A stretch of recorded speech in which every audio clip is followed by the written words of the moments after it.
हद्दपारी आदेशाचा भंग, तिघांना पकडले। अहिल्यानगर हद्दपारी आदेशाचा भंग करून शहरात प्रवेश करत मोहरम मिरवणुकीत फिरणाऱ्या तिघांना पोलिसांनी पकडले आहे।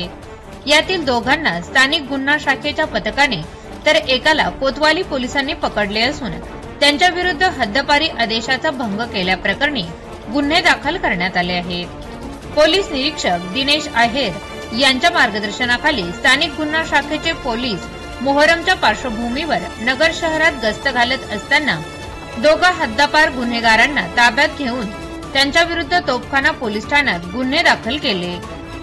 सलमान मेहबूब खान वय वर्ष 31 राहणार कोटला घासगल्ली याला 2 वर्षाच्या कालावधीसाठी उपविभागीय दंड अधिकारी अहिल्यानगर यांच्या आदेशाने जिल्ह्यातून हद्दपार करण्यात आले आहे।